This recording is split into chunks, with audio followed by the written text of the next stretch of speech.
Energía a granel, un podcast de Marcial González e Ismael Morales. Y bienvenidos, un programa más a Energía a Granel, un podcast de Sígueme la Corriente dentro de la red Podcastidae, tu red de podcast de ciencia, medio ambiente y, cómo no, energía. Yo soy Marcial González y claro, y hoy no me acompaña Ismael Morales.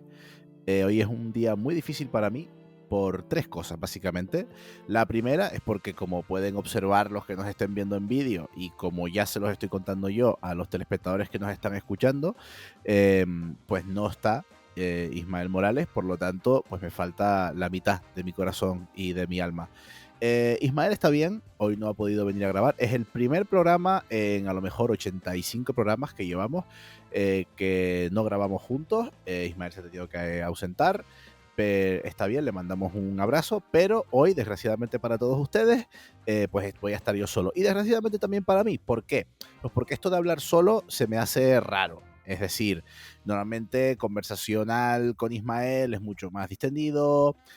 Además, te entiendo a no dispersarme. Ismael me sirve, o sea, me ayuda a dejar de decir tonterías. Entonces, pues, me viene muy bien tenerlo aquí. Y hoy, pues, no va a estar. Y la tercera cosa que les iba a contar, que también es negativa de que Ismael no esté, es que, claro, este podcast se va a emitir en vídeo. Y si ya no me gusta verme en vídeo al lado de Ismael, porque por lo menos la atención se reparte, un primer plano me va a gustar todavía menos. Así que le voy a pedir a Franco, nuestro editor, no piensen mal nuestros amigos españoles, que pues incluya a Ismael en algún lado por aquí, para que por lo menos tengan una foto donde mirar, porque no estoy hecho yo para el primer plano de la cámara. Ya no me gusta el vídeo, pero bueno, pues para los que nos están escuchando, que sepan que no se están perdiendo nada, porque literalmente solo se están perdiendo mi cara. Y bueno, pues como no está Ismael, el programa queda un poquito más vacío.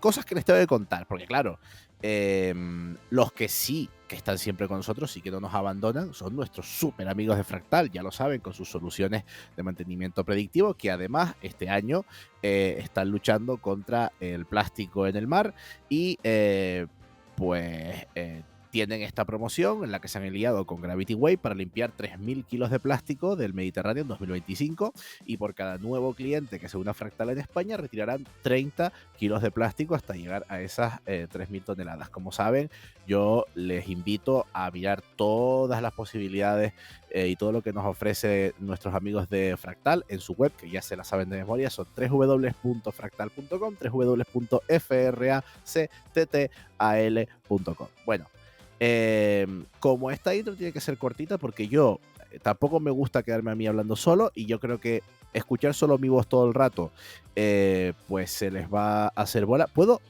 poner diferentes voces, puedo poner esta voz y luego puedo decir, bueno, pues sí es verdad que no, esto de la energía al final, pero claro, para los que nos escuchan en audio a lo mejor queda un poco gracioso, pero para los que me estén viendo en vídeo, poner varias voces y decir buenos días, ¿qué tal? ¿Cómo estamos? Pues a lo mejor piensan que estoy un poco loco. Entonces, claro, por hacer esta introducción cortita, obviamente al no estar Ismael, yo no me he preparado sección las noticias buenas vienen cojeando, pero las malas vienen volando. Lo que sí me he preparado es contarles qué he hecho en Semana Santa. Bien, ¿qué he hecho en Semana Santa? Porque claro, este programa lo estamos grabando justito, bueno, lo estoy grabando justito a la vuelta de Semana Santa. Pues me he ido a Copenhague, nunca había estado en Copenhague, Dinamarca. No se preocupen, vendrá pronto un programa sobre Dinamarca, obviamente. Pero ya les adelanto que es el país padre de la energía eólica. Me encanta, estás en Copenhague, se pueden ver una planta eólica marina al fondo, la verdad, o sea, es súper bonito.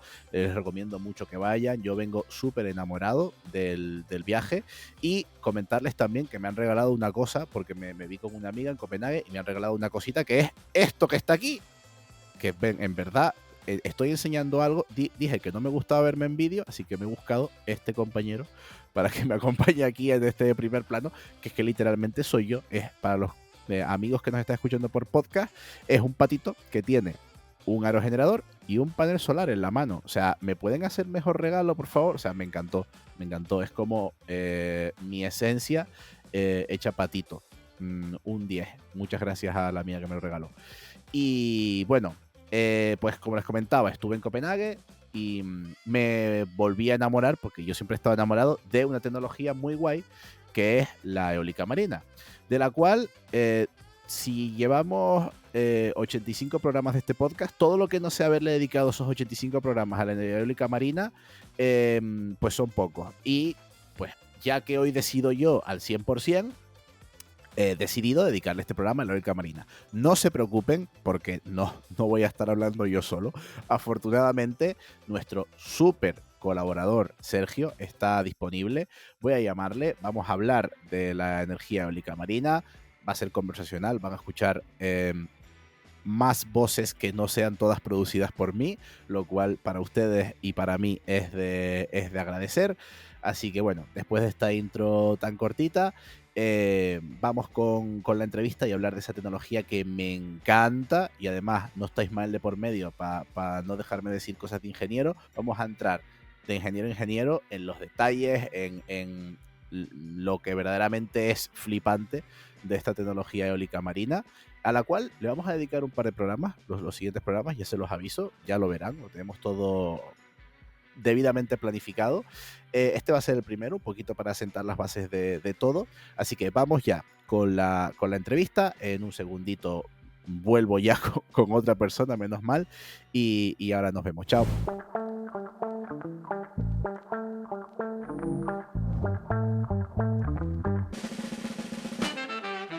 Y ya estoy de vuelta. Y bueno, ya saben, Ismael no va a estar presente en esta entrevista, pero tirado de nuestra maravillosa agenda de colaboradores habituales, en esta ocasión hemos traído al gran Sergio Fernández Munguía, que como todos ya saben es un gran profesional del sector de la energía renovable y concretamente de la energía eólica. Lo pueden leer en su newsletter, que les recomiendo encarecidamente seguir, Quillletter. Lo pueden seguir en LinkedIn, lo pueden seguir en Substack.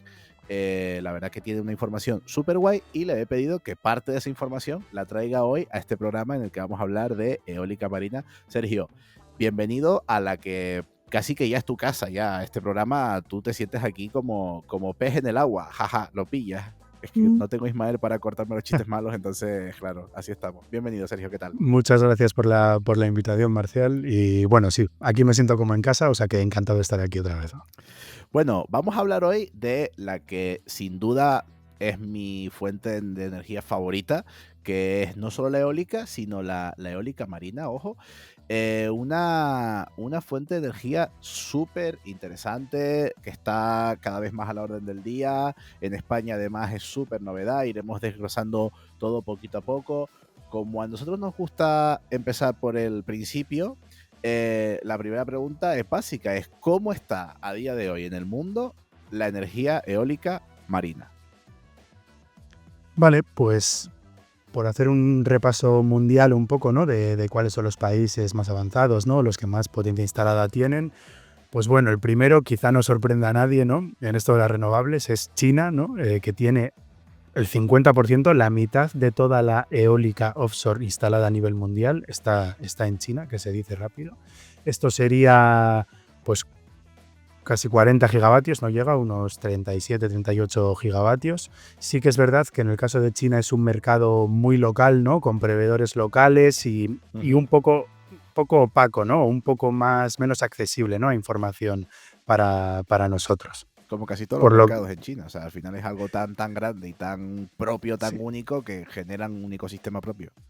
Correcto. Además es como que la industria con el mercado local ya tiene, mercado de sobra, ¿no? Sí que es verdad, lógicamente exportan mucho al resto del mundo, no solo offshore, pero componentes, ¿no? del sector eléctrico, pero al final es un mercado gigante que con ellos mismos, ¿no? Se lo guisan y se lo comen, en cierto modo.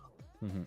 Entonces, lo que más conocemos, ¿no? y realmente la cuna de la offshore, ¿no? en el resto del mundo es Europa, ¿no? Que realmente ahí tenemos a la cabeza, tenemos Reino Unido, uh-huh, Alemania, Países Bajos, Dinamarca, Bélgica.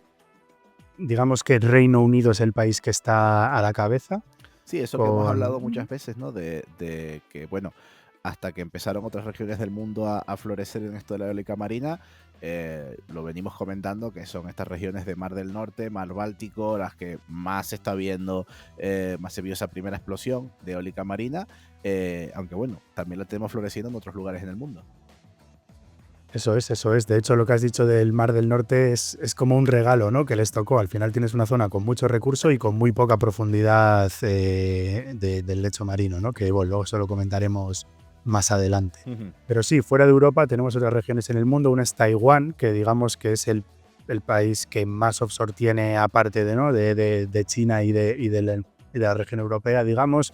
Luego tenemos Vietnam también, que tiene un 1,2 de la potencia instalada mundial. Ahí tienen una cosa que se llama nearshore, ¿no?, que tampoco es la offshore equiparable a la que conocemos en Europa, que son parques que están muy, muy, muy cerca de la costa, ¿no?, en zonas de muy, muy poca profundidad, ¿no?, y quizá menos de 10 metros.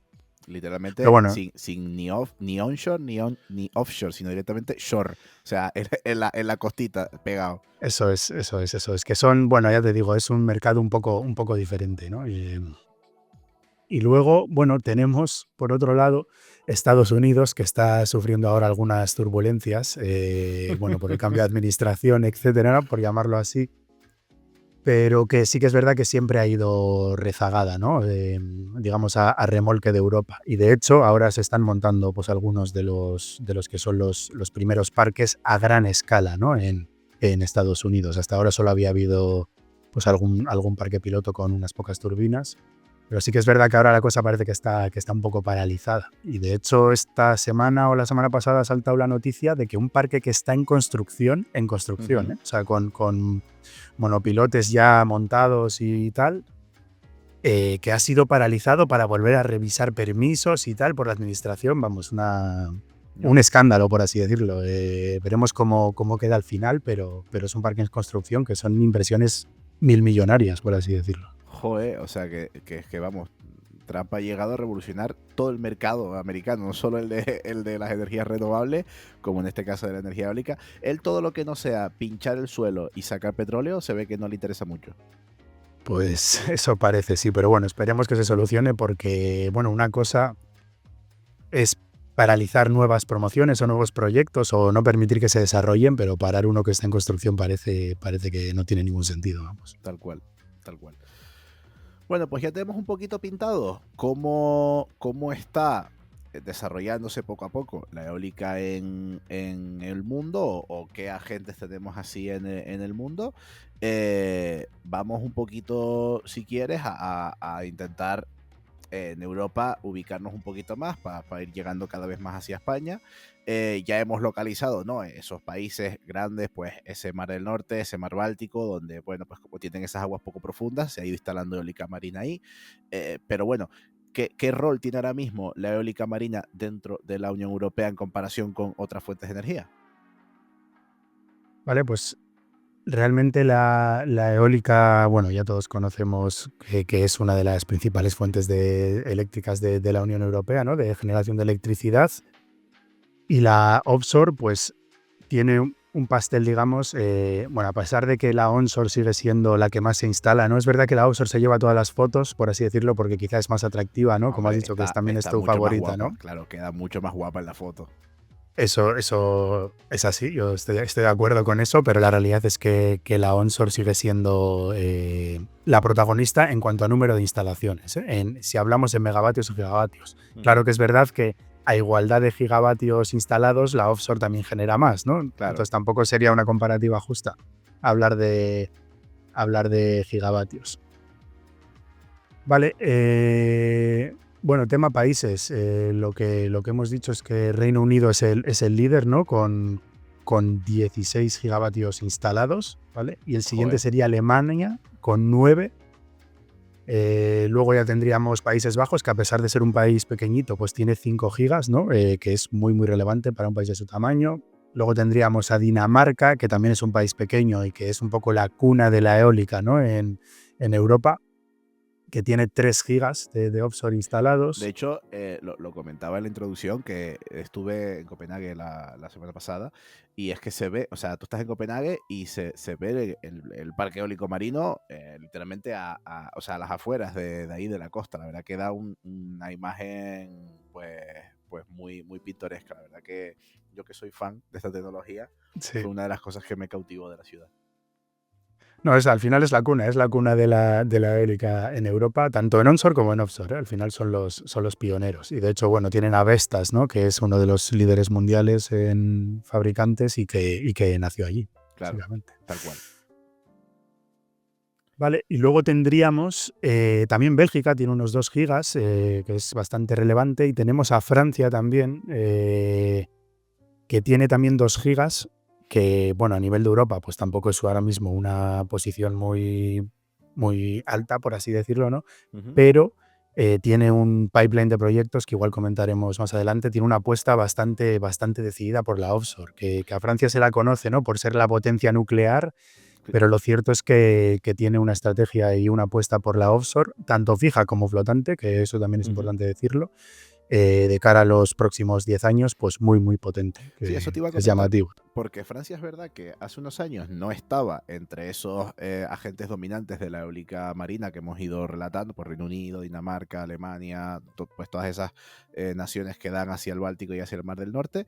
Pues Francia, bueno, a pesar de que tiene un poquito ahí de salida al Mar del Norte, no terminaba de desarrollar su potencial de eólica marina.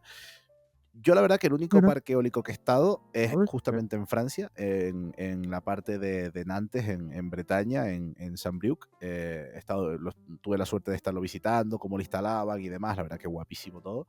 Y sí que me comentaban que Francia estaba mirando mucho hacia el mar, no tanto para tirar los residuos nucleares al fondo del mar como en los años 80, sino para empezar a instalar aerogeneradores. Si quieres vamos a entrar un poquito más ahí. Cuéntanos qué podemos esperar de Francia o por qué Francia ha decidido tomar este camino, qué ideas han surgido en una nación tan eminentemente nuclear. ¿Cómo es que están virando hacia la eólica marina? Vale, pues lo primero un poco lo que has dicho, ¿no? Ya tienen los primeros parques offshore a gran escala en operación, ¿no? Este de Saint-Brieuc que has dicho y algunos otros, o sea, te digo, en total unos 2 gigas, pero la realidad es que recientemente pues ya ha hecho unas subastas de eólica flotante, ¿vale? De hecho ya ha adjudicado, si no me equivoco, 750 megas de eólica flotante, que puede no parecer mucho, ¿no? Para las escalas que se habla en eólica marina, pero que para flotante son muy, muy relevantes. Es decir, van a ser también los primeros o unos de los primeros parques eólicos flotantes a gran escala en Europa, ¿no? Porque la flotante es una tecnología, bueno, ya si la audiencia o sea, ¿por qué hago esta insistencia en la flotante? ¿No? Es al final porque es una tecnología todavía que no está 100% madura tecnológicamente, ¿no? Es un paso más complejo que la eólica de base fija y es muy relevante, ¿no? que se comiencen a hacer los primeros parques a gran escala. Claro, un poquito para los telespectadores que nos están telespectando, aunque ya seguro que son expertos en eólica marina, solo por las chapas que pego yo, saben que normalmente pues la eólica marina se hacía anclada al suelo marino de diferentes formas. Ya lo veremos en programas futuros, les estoy haciendo spoiler, pero básicamente pues iba anclada al fondo marino la eólica en el mar. ¿Qué pasa? Claro, se buscan aguas poco profundas porque no puedes tirar 1000 metros abajo hasta fijar el aerogenerador tan abajo porque sale carísimo, básicamente. Se podría hacer porque hay pozos petrolíferos pues, que están a esas profundidades, pero en el caso para poner un molino, pues la verdad que sale muy caro. Entonces, por eso están tan beneficiados estos países que tienen la salida al Mar del Norte y al Mar Báltico, porque justamente cuentan con aguas poco profundas que son ideales para la instalación de este tipo de tecnología. ¿Qué pasa? Que últimamente se está desarrollando lo que ya Sergio nos está comentando, que es la eólica marina flotante, que ya vemos que empieza a ser clave para instalar aerogeneradores en el mar, en otros lugares que no son pues esas aguas tan poco profundas, y que es clave para el desarrollo de la eólica en países como España. Justamente llegamos aquí a España. dejando a un lado la diferencia entre tecnologías, que luego vamos a compararlas y a entrar mucho más en qué es cada tecnología, vamos ahora a hablar de cómo nos estamos preparando para el desarrollo de la eólica marina en España, qué sentido tiene. Ya lo hemos comentado alguna vez cuando, bueno, Sergio, cuando estuviste tú mismo a principio de temporada comentando esto del PENIEC y demás, se habló un pelincito solo de eólica marina. Hoy vamos a profundizar mucho más. Para los que no se escucharon ese programa, pueden volvérselo a escuchar, pero vamos a hacer una pequeña introducción muy breve. Y Sergio, cuéntanos más o menos cómo está ahora mismo la tecnología de la eólica marina en España, ya particularizando para el caso de España. Vale, pues ese PENIEC, ¿no?, que has comentado, fijaba un objetivo fija un objetivo para España de 3 gigavatios para 2030. Vale, el PENIEC ya se publicó hace unos años, bueno, luego se revisó y ese objetivo se ha mantenido, pero la realidad es que estamos en 2025 y todavía pues faltan pasos administrativos, ¿no?, para llegar a ese objetivo. Y bueno, tenemos que tener en cuenta que un parque eólico offshore no se construye rápido precisamente, ¿no? Claro. Ni tanto la fase de permisos ni la fase de construcción puesta en marcha, etcétera, ¿no? Entonces, esos planes están ahí, pero como he dicho, la realidad es que faltan todavía pasos administrativos, pero bueno, sí que se han dado algunos, que uno de ellos son los POEMs, ¿no?, los planes de ordenación del espacio marítimo, ¿no?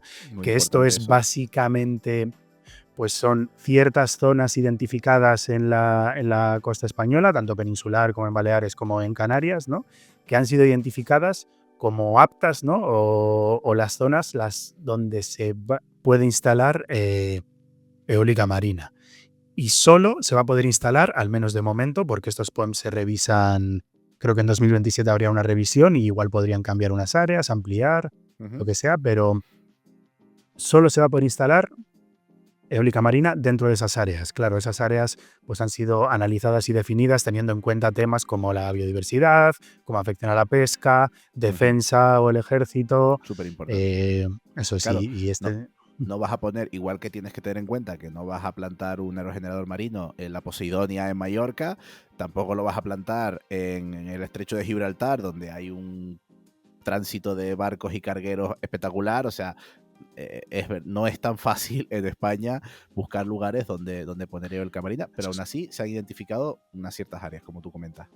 Eso es, puede parecer muy fácil, ¿no? El mar es muy grande, no hay sitio para todos, pero bueno, al final tienes que empezar a superponer capas, ¿no? Y decir, oye, mira, y bueno, y también hay que tener en cuenta al final la profundidad del lecho marino, ¿no? Que puedes identificar, bueno, y la distancia a la costa, claro. Tú puedes identificar un montón de zonas que sean directamente inviables técnicamente y económicamente, ¿no? Entonces hay que encontrar ese equilibrio, ¿no?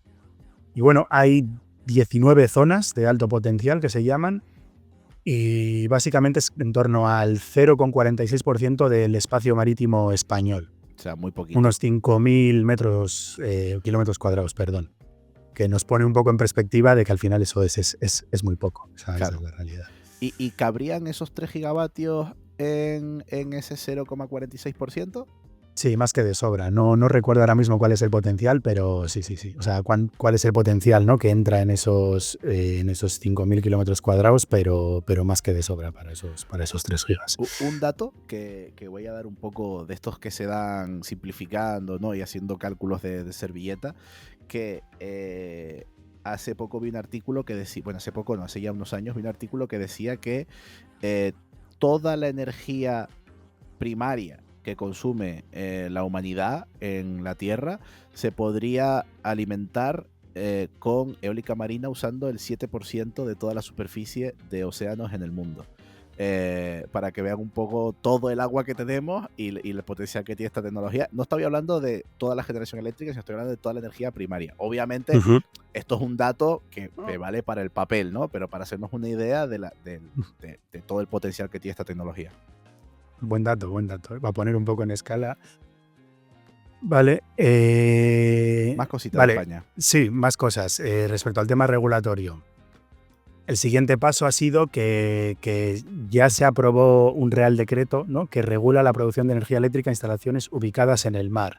Es decir, aparte de identificar esas zonas, ya se le ha dado forma, ¿no?, a lo que es la legislación para poner los parques eólicos en el mar. ¿Qué pasa? Que el siguiente paso, y totalmente necesario, es hacer un marco retributivo, por así decirlo, ¿no? O sea, convocar subastas. Es decir, Claro. esta tecnología ahora mismo y no tiene la madurez tecnológica y recuerdo, sería tecnología flotante en España, ¿no? Por las características del mar que tenemos, ¿no? Toda sería Tenemos flotante en España, ¿no? en principio, las zonas identificadas, sí sería flotante toda. Vale. El problema es ese, ¿no? Que a poco que te alejas de la costa ya tenemos un subsuelo marino a demasiada profundidad como para tener aerogeneradores de base fija. Y claro, ponerlos demasiado cerca de la costa, pues muchas veces no es compatible por diversos motivos, ¿no? Normalmente los proyectos no están, excepto estos Nearshore que hemos comentado antes, Ujú. suelen estar más bien alejados de la costa, 10, 20, 30 kilómetros, 40, pues dependiendo un poco. Claro, aquí otra cosa que me gusta decir en plan como datitos.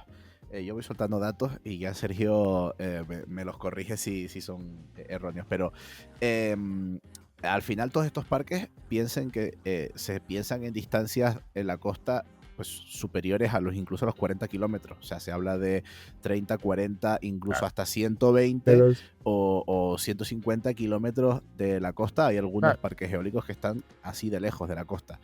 sí, Para los claramente. que estén preocupados Oh, también, porque en bien. Canarias se ha hablado mucho de esto, del impacto visual que pueda tener el aerogenerador cuando se ve desde la costa, decir que a 40 kilómetros de la costa tienes que esforzarte mucho para verlo. O sea, tienen que decirte que está ahí y tú mirarlo bien para que tú darte cuenta de que está el parque eólico ahí. O sea, que prácticamente el impacto visual es mínimo. Claro, ¿qué pasa? Que al alejarlo tanto de la costa, si nosotros miramos un mapa de batimetría, se llama en España, que es ese perfil de cómo es la profundidad del suelo en marino en aguas españolas, bueno, o cualquier persona que haya ido a la playa en pues, la cornisa cantábrica o en Canarias, pues a poco que tú caminas un poquito de la orilla, enseguida empieza a bajar muchísimo. Obviamente el caso extremo es Canarias, donde, claro, al ser de origen volcánico, pues tenemos muy rápidamente profundidades por encima de los 1000 metros. En la plataforma continental, sobre todo en la zona de la península ibérica, pasa un poco parecido. O sea, también tenemos profundidades muy grandes. Por eso es que Sergio comenta que sería todo digamos, flotante. Pero bueno, por lo menos eso que comentabas de que habrá que dar no solo seguridad jurídica, sino también seguridad o un marco retributivo, ¿qué tal va?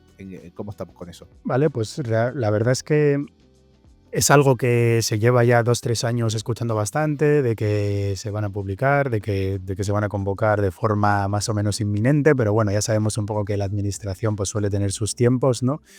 Pero la parte buena es que es verdad que Sara Gaesen, que es la nueva ministra, ¿no? Y ya estando en cargo de ministra, anunció que querían, celebrar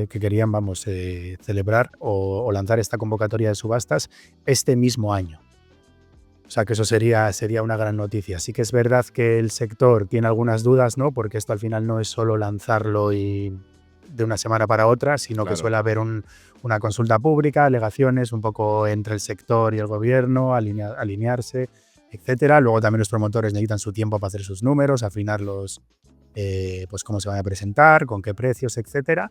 Pero bueno, parece que hay voluntad política y si el objetivo es este mismo año, pues bueno, es lo que ha declarado el ministerio y esperemos que así sea y si no, pues que pueda ser lo antes posible. Claro, son muchos millones de euros, la verdad, para hacer un proyecto de eólica marina y no es tan fácil como, oye, te publico mañana la subasta, lo subastamos la semana que viene, ¿no? Porque hay que hacer cálculos de los proyectos, hay que, bueno, digamos, hay que mover muchos procedimientos y internamente calcular muchas cosas para poder ver si efectivamente es viable o no. Esperemos que se desarrolle durante este año, vamos a ver qué es lo que va pasando. No sé si tú piensas que se va a poder desarrollar este año o no, pero yo también te pregunto, ¿se desarrollará este año o no? O sea, digamos, ¿saldrá esa subasta de eólica marina o no? Y la segunda pregunta es, si por fin sale esa subasta de eólica marina, ¿vamos a pensar en 2025? ¿Llegamos a 3 gigavatios para 2030? Porque yo lo veo, hay que correr, hay que correr mucho. No, la verdad es que creo que nadie en el sector piensa que vaya a haber 3 gigavatios en 2030, o sea, eso es una realidad.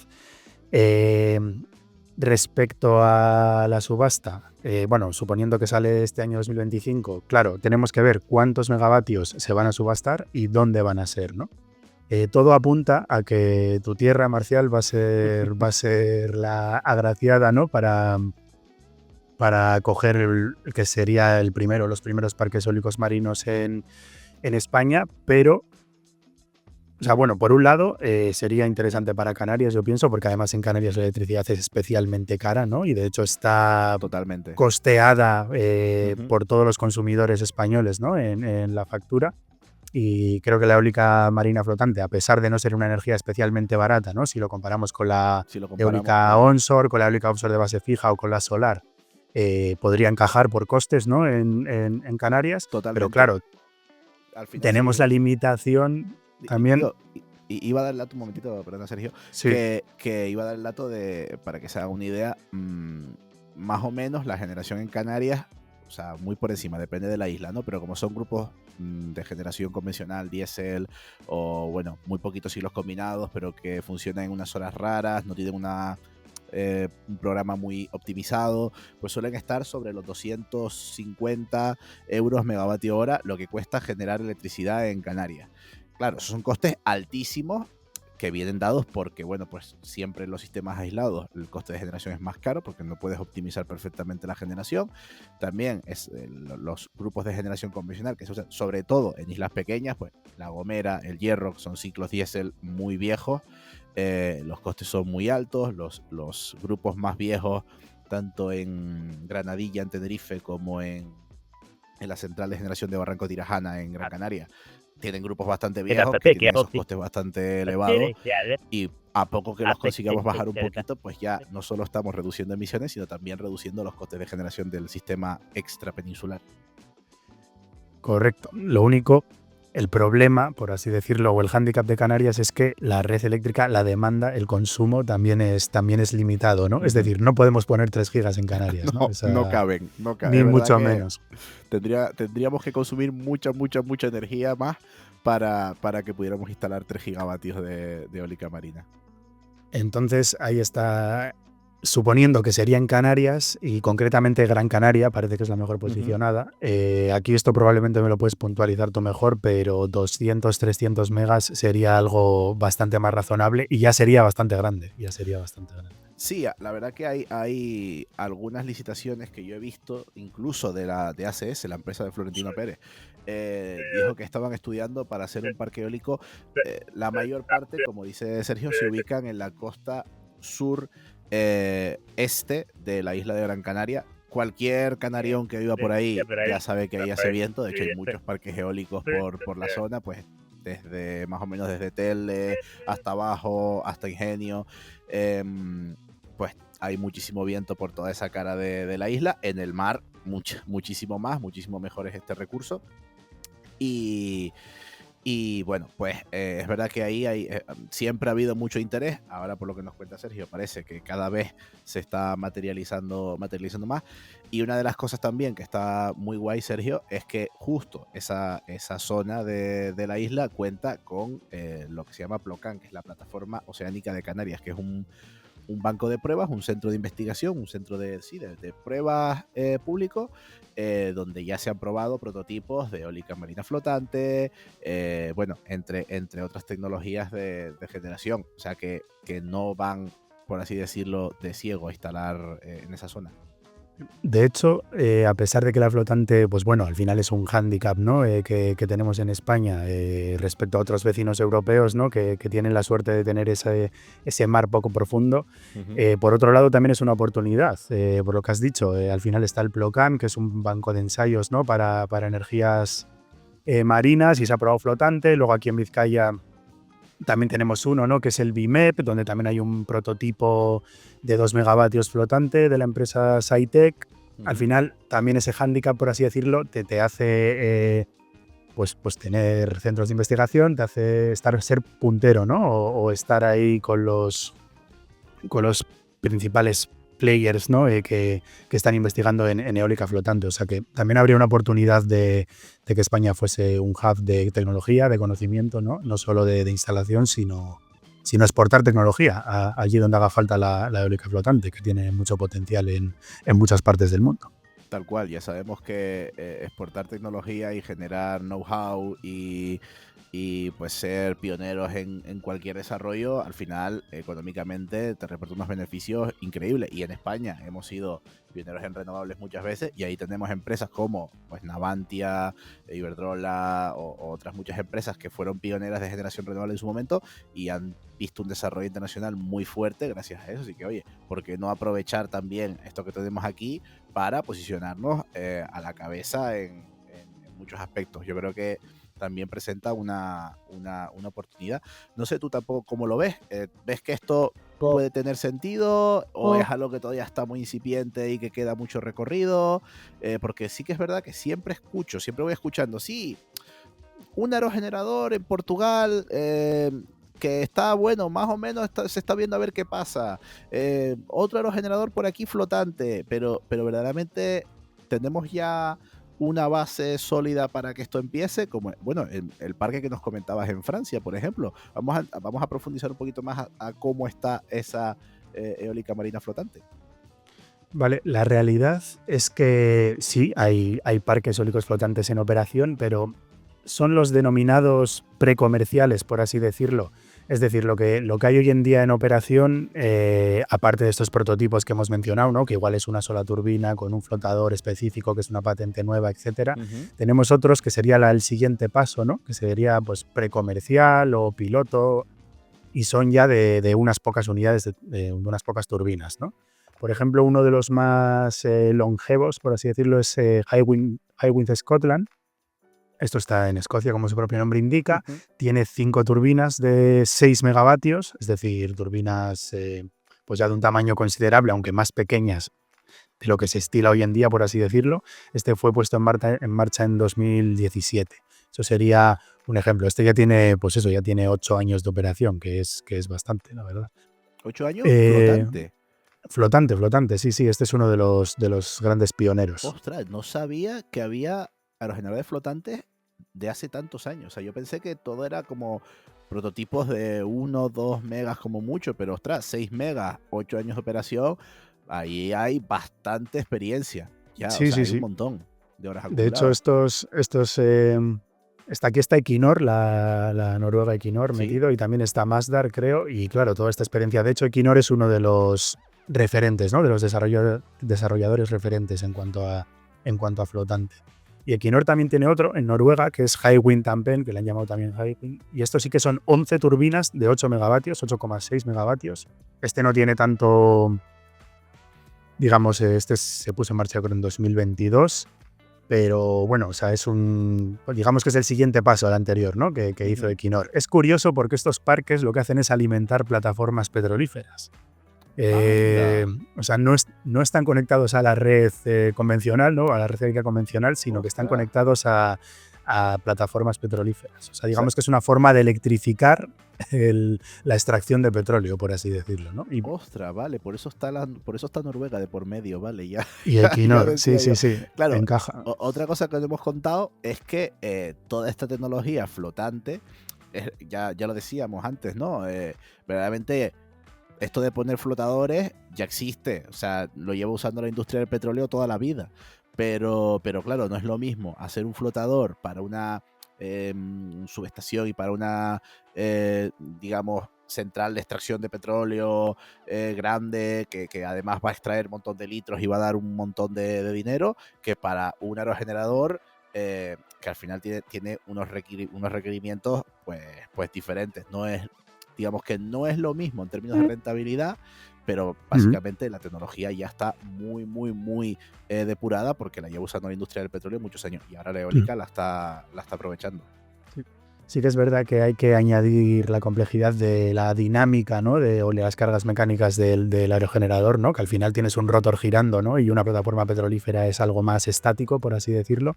Pero sí. Por ejemplo, es que el claro ejemplo es Equinor, ¿no? Que tendrá toda su experiencia petrolífera y que está derivando parte de esa experiencia, ¿no? a la eólica flotante. Luego ya por irnos más cerca, Francia también tiene un proyecto de 3 turbinas, ¿no? De 8,4 megas. también ya en operación, también ya conectado a red. Este se ha conectado en 2024 y tiene otros 2 que están en puerto haciendo todas las operaciones ya de montaje, de flotadores, con las turbinas acopiadas, o sea que durante 2025 muy probablemente salgan también a flote. Estos últimos 2 también son de 3 turbinas cada uno, de unos 9 megas o así. Y ya lo más cercano, ¿no? Sería el caso de Portugal, que tiene el Windfloat Atlantic, que tiene también, que este está desde 2020, que ya tiene cierto track record. Además está en Viana do Castelo, que está muy cerca de Galicia, y tiene también 3 turbinas, en este caso Vestas, de unos 8,4 megavatios. Incluso ahí está metido Repsol también y como accionista, digamos, es un consorcio de empresas, ¿no? Está Ocean Winds, Repsol, Principal Power, Principal Power es como el diseñador del flotador, ¿no? Que muchas veces se meten también en el accionariado. Y bueno, o sea, esto sería un poco... Al final estamos en esa etapa intermedia, ¿no? Entre lo que es un prototipo y lo que es un parque de 500 megas, ¿no? O de 1000 megas. Por eso hacía antes relevancia en estos parques de Francia de 250 megas. De hecho, ya se han adjudicado 3 de ellos, 3 de 250, que en total son 750, y eso ya es un parque, digamos, más comercial y homologable a lo que se está haciendo un poco en eólica de base fija, ¿no? Por eso esa relevancia. Que bueno, es verdad que la eólica marina, digamos, anclada al fondo marino, pues vemos, es muy fácil ver parques de 2 gigavatios, pero muy fácil, proyectos enormes. Por ejemplo, East Anglia en Reino Unido, pues es un parque enorme, o Baltic en Polonia, son parques eólicos enormes, son proyectos gigantes. Aquí, pues bueno, vamos en cachitos más pequeños, en flotante, pero ya 250 megas. O sea, ya es un parque que no se hace como prueba, sino es una apuesta ya de seguro de vamos para adelante y vamos con todo. Aquí, no sé si detectas algún participante español, porque por ejemplo, aquí Navantia es muy importante en el desarrollo de la eólica marina, como comentábamos, con esas plataformas para eólica marina, pero convencional, ¿no? Las que van ancladas a tierra.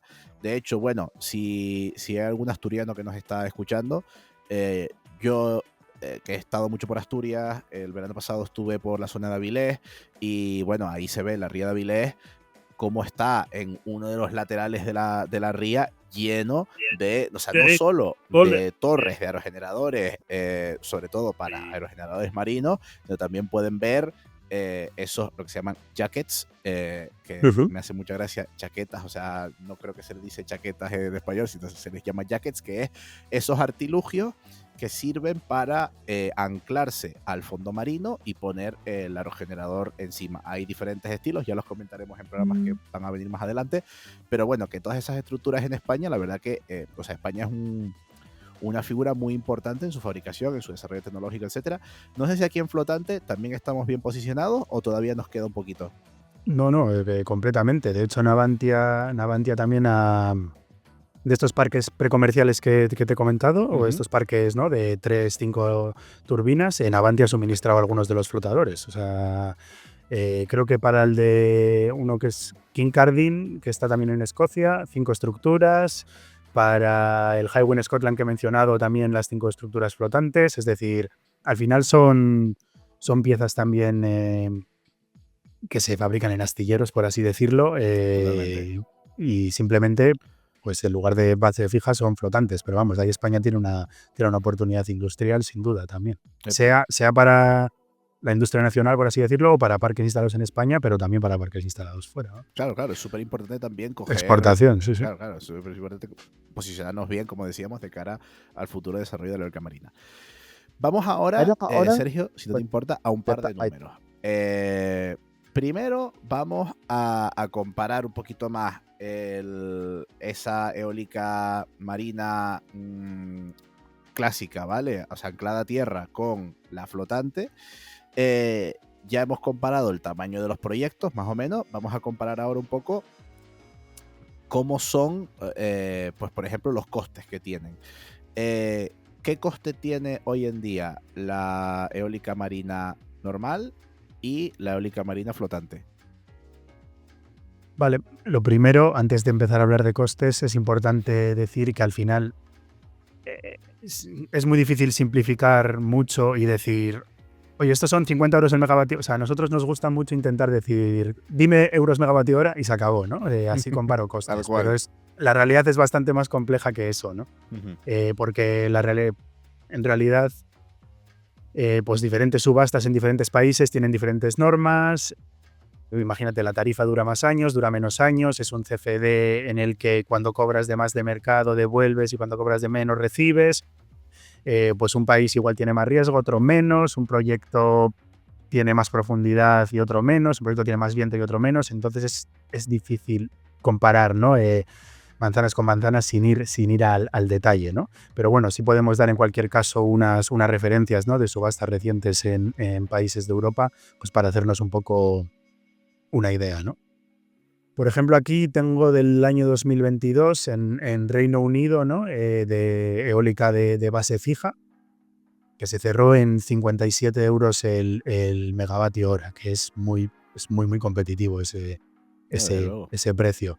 Luego también es verdad que ha habido, pues en Alemania, en Países Bajos, en Dinamarca, ha habido subastas en las que, como la puja mínima digamos que era cero, es decir, ir a Mercado Libre, ir sin subsidio, se ha llegado a ese punto, digamos, ¿no? Entonces realmente no sabemos cuál sería el precio del megavatio hora, ¿no? Claro, Es decir, pero es una buena noticia porque los promotores han decidido ir 100% a riesgo de mercado, lógicamente porque piensan que les salen las cuentas con eso, ¿no? claro, en España también tenemos ese tipo de subastas para otras tecnologías que básicamente no es una subasta en la que te aseguran un precio, sino te aseguran que te van a dar prioridad en el punto de conexión o te van a dar ciertos aspectos favorecedores pues en la ejecución del proyecto o ya en operación, pues te van a dar una serie de beneficios y por eso te presentas a la subasta. De hecho, se suele presentar con cero o con negativos. Exacto. También puede pasar porque luego tú vas a mercado, o sea, tu planta verdaderamente lo que va a vender energía es a mercado eh, y esos precios tú los arreglas en base a lo que ganas de mercado. Lo que dice Sergio es muy importante porque significa que son proyectos que ya han dicho, oye, a mí me salen los números, voy para adelante si tú me das estas facilidades. Correcto, y asumo el riesgo, digamos, no necesito una tarifa garantizada durante X años, ¿no? Para asumir la inversión. Sí que es verdad que eso ha sido hace 2, 3, 4, los últimos años, ¿no? No sé, dependiendo, ¿no? Parece que los precios de mercado están bajando, bueno, depende también del país, ¿no? O sea, depende de muchas cosas, pero parece que ahora el sector está un poco más conservador en ese sentido, ¿no? Como que quieren cerrar tarifas y apuestan un poco por estos CFDs, ¿no? Que al final dan estabilidad a largo plazo y parece que para el consumidor también me parece un método bastante razonable, ¿no? Al final es como compartir el riesgo, ¿no? Si el mercado se va a las nubes, pues yo sigo cobrando un precio razonable. Tal Si el cual. mercado se va por los subsuelos, yo sigo cobrando un precio razonable y mi inversión está garantizada, ¿no? O está asegurada, no asumo un riesgo excesivo, ¿no? Y eso Sí, también me anima a hacer nuevas inversiones, básicamente. totalmente, desde luego. Vale, pues por poner más ejemplos, en Irlanda una de 2023 andaba por los 86 euros, que eso está un poco más alto, pero sí que es verdad que es la primera subasta offshore en Irlanda, ¿no? Es un mercado nuevo. Eso Claro. también no es lo mismo en el Reino Unido, donde tienes 16 gigas instalados y hacer una subasta nueva, que tú tienes un mercado con una cadena de suministro madura, donde los contratistas tienen mucha experiencia, todo el mundo puede ir más al detalle, ¿no? Al euro, por así decirlo. Cuando vas a otros mercados nuevos, pues hay una curva de aprendizaje, ¿no? Y es más difícil asumir riesgos y todo el mundo pues se cubre un poco más, ¿no? Tenemos el caso de Polonia también, que por cierto está haciendo una apuesta muy importante también en offshore y de hecho es un país que tiene muchísima generación de carbón, lo Claro, cual entonces es aquí muy es doblemente relevante interesante. Sí. eso es. Y en este caso tenemos un precio de unos 72 euros el megavatio hora, bastante ajustado. Y allí se han ido también algunos de los grandes players europeos, ¿no? Pues Ørsted, por ejemplo, está allí. Al final, si ven mercados atractivos, ¿no? Tal cual. Y esto, eléctricas o utilities que tengan experiencia, pues allá que van, ¿no? Luego ya si vamos a la eólica flotante, o bueno, no sé, sí, pues aquí realmente no hay tanto track record, ¿no? No hay Claro. tanta experiencia y es más complicado, por un lado, tener datos y por otro, pues que la energía básicamente es más cara, ¿no? Pues porque al final, no solo por costes, sino yo creo que también hay una componente de riesgo importante, ¿no? Quien hace la Totalmente. inversión, a mayor riesgo, más rentabilidad esperada, ¿no? Es decir, yo si voy a poner mucho dinero y asumo un riesgo superior, es porque también espero una rentabilidad quizá por encima, ¿no? de otras inversiones con menor riesgo, ¿no? Es un Ujú. poco lo esperable. Y bueno, lo más reciente es el caso de Francia, que la verdad es que ha sorprendido mucho, ¿no? Porque estos 3 parques de 250 megas que hemos estado hablando de ellos, pues han cerrado con un precio de entre 85 y 95 euros el megavatio hora, ¿no? Que Muy claro, bajo. esto ha sorprendido a muchos, que dices: "Oh, esto es muy bajo, esto es eólica flotante, esto es temerario o qué ha pasado aquí", ¿no? Bueno, pues yendo a esa letra pequeña que comentábamos antes, aquí hay un punto muy importante y es que la infraestructura de evacuación eléctrica, ¿no? Es decir, de la subestación offshore a la subestación onshore, a la tierra, ¿no? Ujú. Y a la conexión a la red general del país, en este caso es asumida por RTE, que sería el equivalente a Red Eléctrica de España, ¿no? Pero en Francia. Claro, esto en offshore es un coste relevante, ¿no? Un coste muy, muy relevante. Entonces estos precios pues no son directamente comparables, ¿no? con otros precios de euros megavatio hora que podemos tener de otras tecnologías. Un ajuste, y aquí ya hablamos de estimaciones, pero probablemente un precio teniendo en cuenta también esta infraestructura de evacuación podría andar más en torno a unos 150 euros, 175, pero bueno, aquí estoy, ya te digo, especulando un poco, pero es un poco lo que se comenta Bueno, pero siguen en la valiendo industria, ¿no? porque si lo comparamos con lo que decíamos antes, ¿no? Estos precios, por ejemplo, en Canarias. En Ujú. Canarias muchas veces estamos al doble del coste de generación o sobre los 200, 250. Entonces, que sería atractivo ya para algunos mercados. Es verdad que quizás tiene todavía que modular un poquito la tecnología para bajar un poco más los costes. O sea, aquí hay un margen, tienen que pensar que aquí hay un margen de mejora súper grande. O sea, estamos empezando. Cualquier tecnología, cuando está empezando, tiene unos costes muy altos, no solo por lo que comentaba Sergio, de que esa incertidumbre, ese riesgo, lleva a ajustar menos los presupuestos y a buscar unos beneficios un poco mayores. Luego, o sea, conforme pase el tiempo, se irán ajustando esos márgenes, se irá consolidando la tecnología, se irá conociendo más cómo evoluciona todo, e irán bajando los precios. O sea que bueno, yo creo que está bien, no sé tú qué opinas, esos rangos me parece que están Sí, bastante bien. correcto. Y creo que es muy importante resaltar lo que has dicho de la curva de aprendizaje, ¿no? O sea, no es lo mismo. Bueno, pues hemos empezado por esos prototipos, luego esos proyectos precomerciales, ahora unos proyectos que ya tienen una escala superior y esa experiencia, ¿no? es muy, muy, muy valiosa para poder seguir bajando la curva de costes de la tecnología. Y por supuesto, lo que has dicho, pues en muchos mercados o en muchos casos estos precios incluso pueden encajar, ¿no? Como es el caso de Canarias. Es decir, hay que ir caso por caso al final, ¿no? Totalmente. Y hay otro punto muy relevante, y ya solo puedo añadir, que al Ujú. final la flotante también, en cierto modo, te puede permitir acceder a mejores recursos eólicos, ¿no? Claro. Que la eólica de base fija, pues al tener ese límite de profundidad, pues que no la estaba limitada, ¿no? Ahora es verdad que no podemos ir a cualquier profundidad, ¿no? Pues no podemos ir Ujú. a 1000 metros, aunque sea técnicamente mejor si son 200, ¿no? O si son 150. Claro. Pero bueno, ahora se pueden desbloquear ciertas ubicaciones con muy buen recurso que son viables o que pueden explotarse con eólica flotante. Totalmente. Y por ahí te iba a preguntar un poco, porque te iba a preguntar ahora por el factor de capacidad, que básicamente el factor de capacidad es, si nosotros ponemos una turbina de 1 megavatio, ¿no? En un sitio y tiene viento a tope durante todo el año, pues daría pues 1 megavatio hora por 24 por 365 días, 8760 megavatios hora que generaría de energía en todo el año. Como eso no existe, como no hay ninguna tecnología que genere todo el rato al 100%, o sea, no existe el factor de capacidad 1, el factor de capacidad 100%, pues por diversas cosas, vamos bajando, ¿no? Y por ejemplo, pues oye, la solar está en torno al 20-30%, bueno, más cerca del 20 quizás, de factor de capacidad, pues básicamente porque no brilla el sol todo el día y no brilla el sol todo el día con la misma intensidad. En eólica, ¿en qué números nos estaríamos moviendo más o menos? Vale, pues Mira, tengo por aquí el dato de Wind Europe, que es la Asociación de la Energía Eólica en Europa, y para la eólica onshore en operación, ¿vale? Es decir, cogemos todo el mix de parques eólicos de Europa y calculamos su factor de capacidad.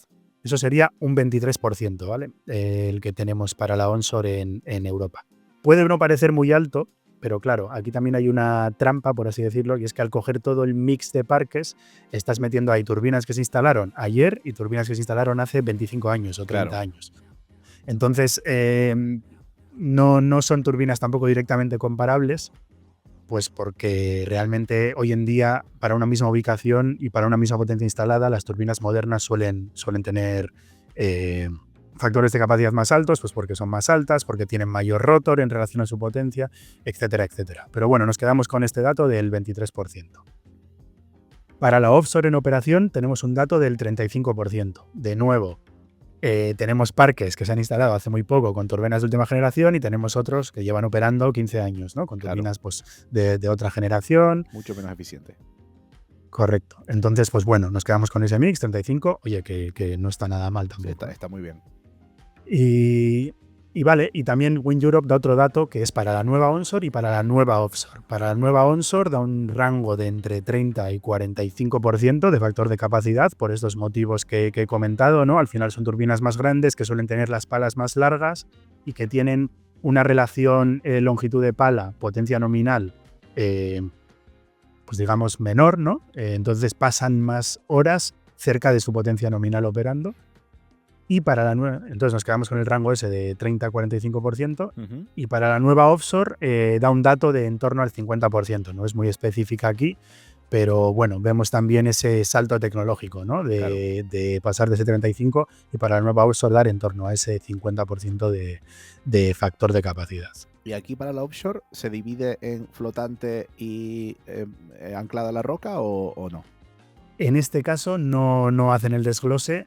Solo por pura volumen de instalación, esto se tiene que referir a mayormente a eólica de base fija, ¿no? Porque la flotante sigue siendo un pequeño porcentaje, ¿no? De toda la instalación nueva.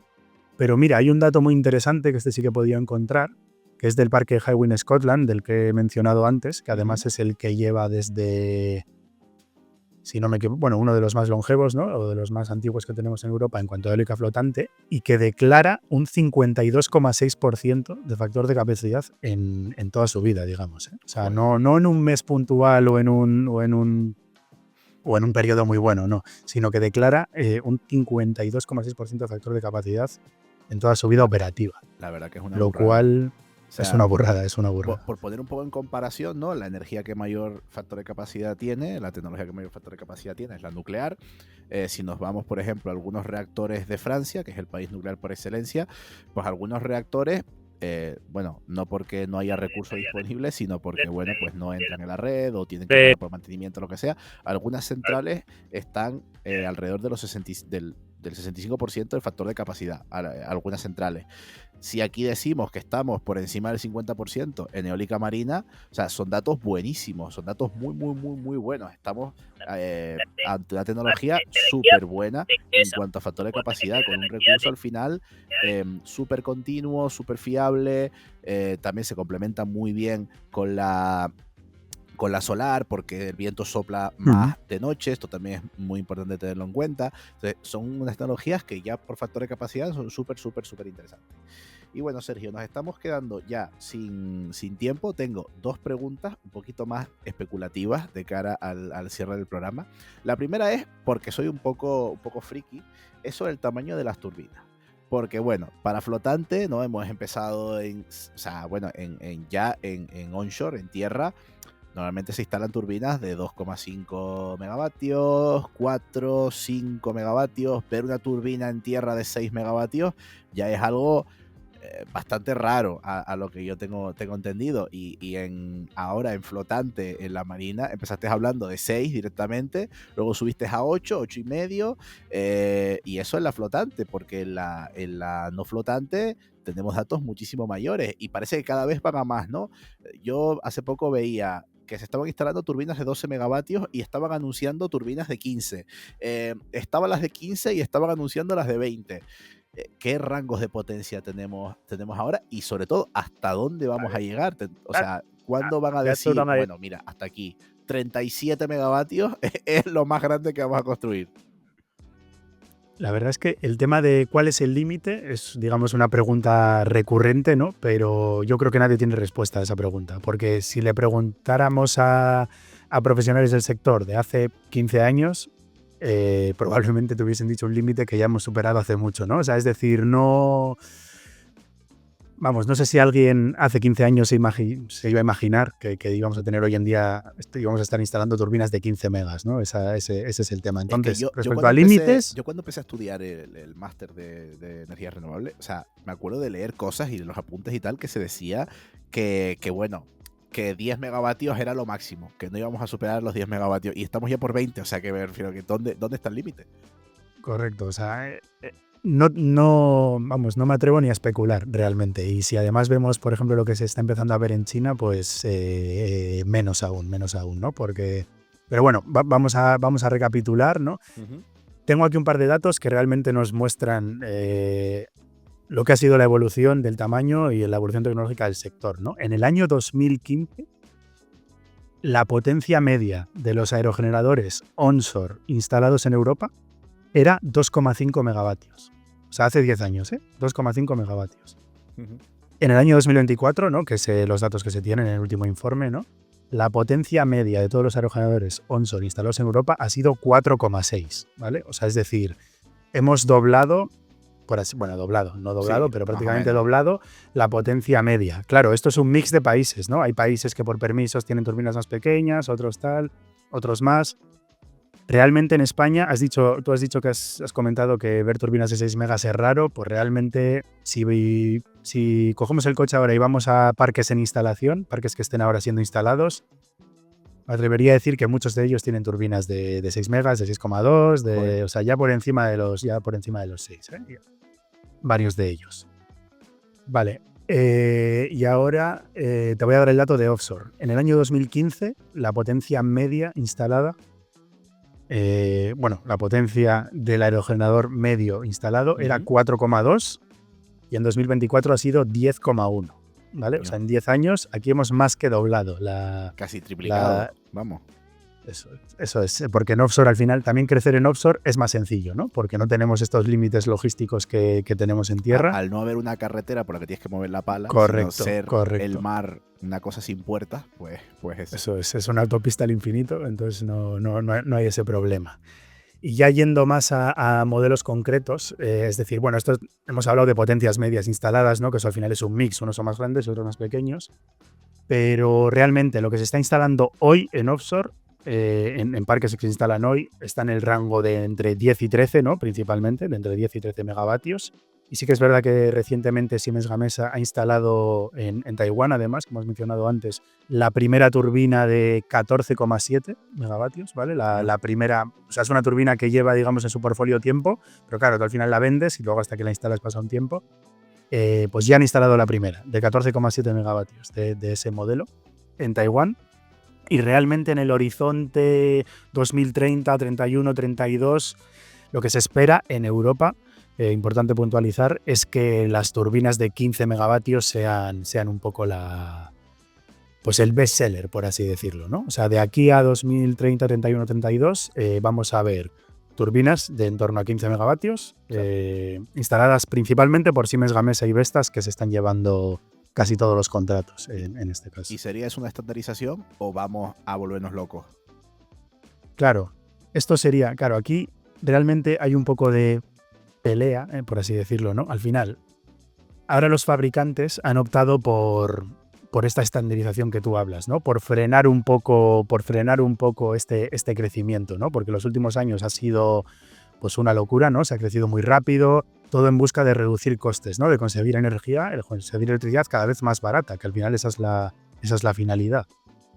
Y la forma que han encontrado los fabricantes de conseguir electricidad cada vez más barata ha sido pues crecer y crecer.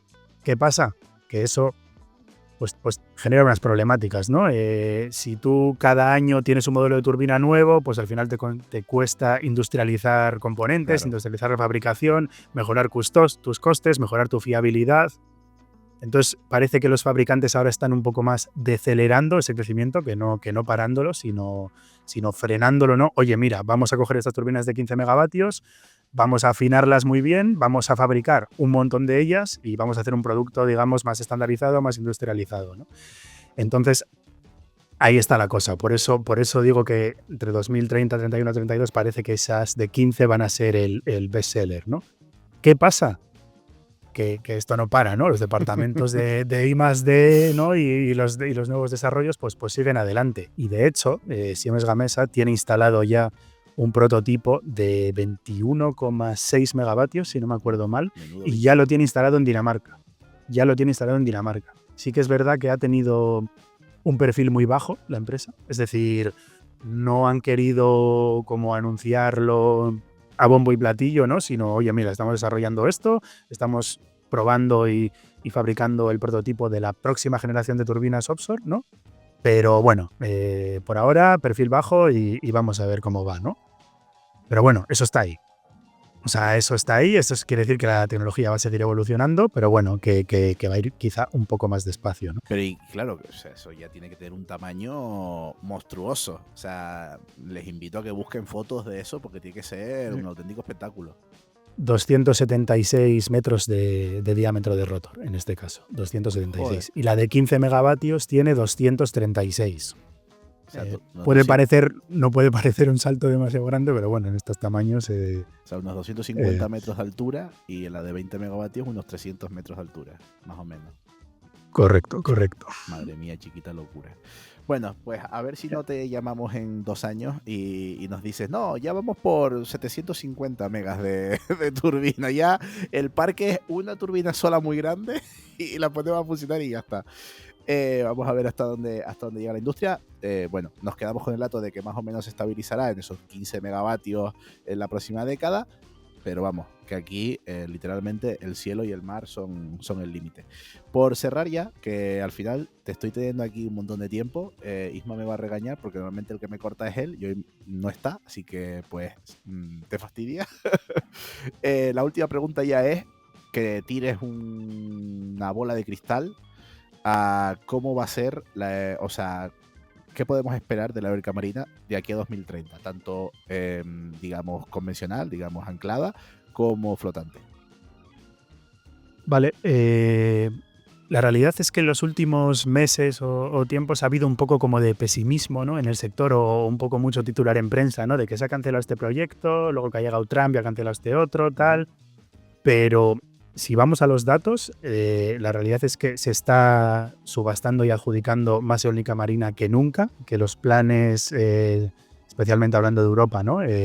Son de que esto siga creciendo. O sea que realmente, es decir, una cosa son los titulares de prensa, titulares aislados, y otra es los planes, ¿no? En lo que se subasta.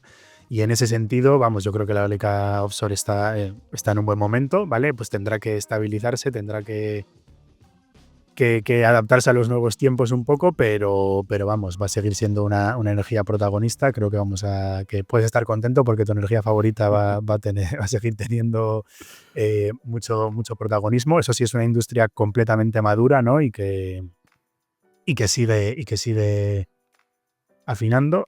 Y bueno, y respecto a la flotante, ya en este horizonte que, pues bueno, lo que sí que espero es... Vamos a hablar ya más igual de 2035, porque yo creo que estos parques de Francia van a llegar para 31-32.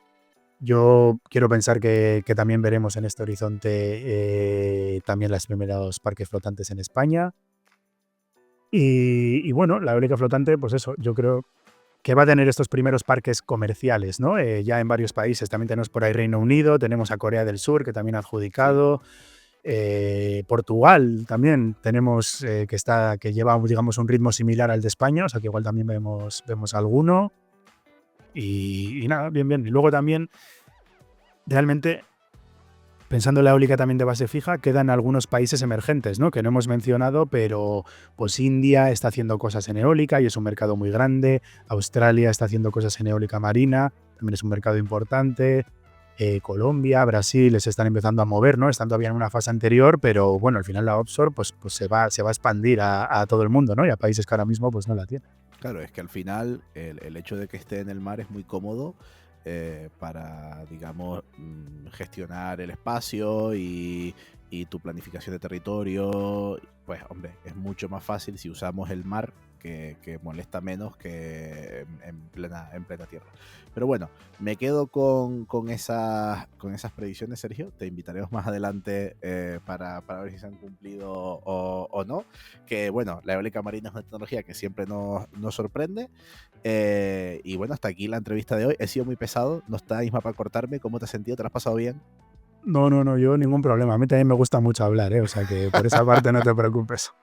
Bueno, como no solo te gusta hablar, sino también te gusta escribir, voy a terminar la entrevista recomendando a nuestros telespectadores que nos están telespectando que se suscriban a Winletter. Ya he dicho que la pueden encontrar en Substack, la pueden encontrar en LinkedIn si buscan tanto Winletter como a ti, a Sergio Fernández Munguía. ¿Dónde más la pueden encontrar? Bueno, principalmente ahí, en X o en Twitter, pues bueno, ya no participo mucho, pero bueno, por ahí andamos. Pero nada, principalmente si ponen en Google Winletter, Total. aparece.